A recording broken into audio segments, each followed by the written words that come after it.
tenho, efetivamente, na família, um tio meu que é uma pessoa que sempre trabalhou ligada às pessoas, ligada à população, ligada à terra, digamos assim, e ele sempre, desde a sua juventude, que foi reproduzindo, foi filmando em película, na altura em 8mm a preto e branco, e depois em 8mm a cor, depois mais tarde em 8mm em Super 8. Portanto, ele foi filmando desde muito pequeno a sua vida, a vida da família, a vida da sociedade à volta. E eu vi, efetivamente, quando era miúdo, via com ele na sala, em casa. Tínhamos um pequeno projetor que se ligava e que a gente via aqueles filmes de família, assim, sem som, não é? Víamos aquelas imagens e tal. Mas foi um primeiro contacto, digamos assim, foi o contacto mais pequeno.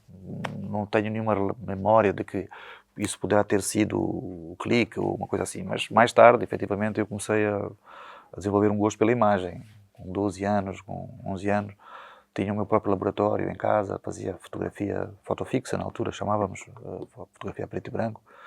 Tirava essas fotografias, fazia a revelação das fotografias, fazia a sua impressão e tentava contar histórias com essas imagens. Tínhamos brincadeiras, eu ia ao cinema depois da independência, já com 15 anos ou 14 anos. Em Moçambique não havia televisão, não havia... Eram os livros, sempre li muito, ler, sempre gostei de ler e de imaginar essas histórias. E através dessas imagens tentava contar histórias.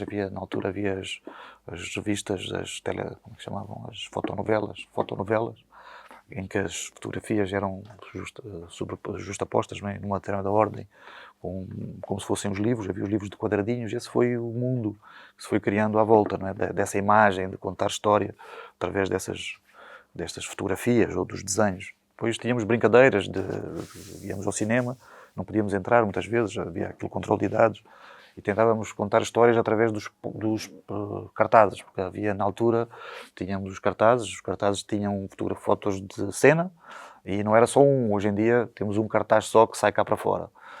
É assim que a gente conhece o filme, mas antes havia várias fotografias. O filme tinha 16, 17, ficavam cá fora nas salas de cinema, várias cenas do filme, portanto.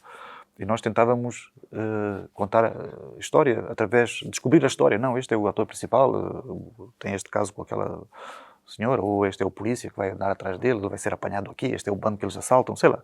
Portanto, havia este universo, não é? De tentar contar histórias através dessas imagens, e isso foi crescendo.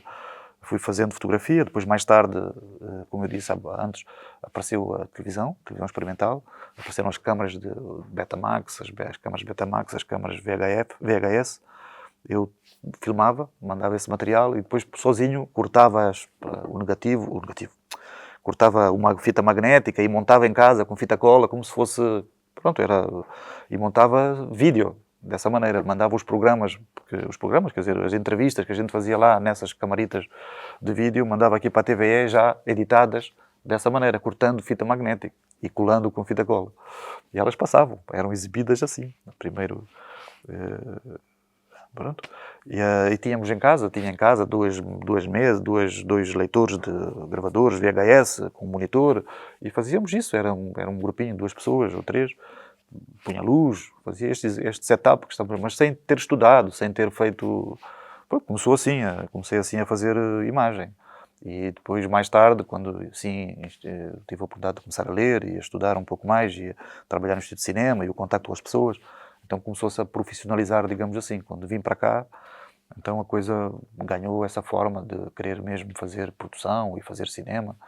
E pronto, infelizmente... Não é só isso que faço hoje, mas gostava de poder continuar a fazer.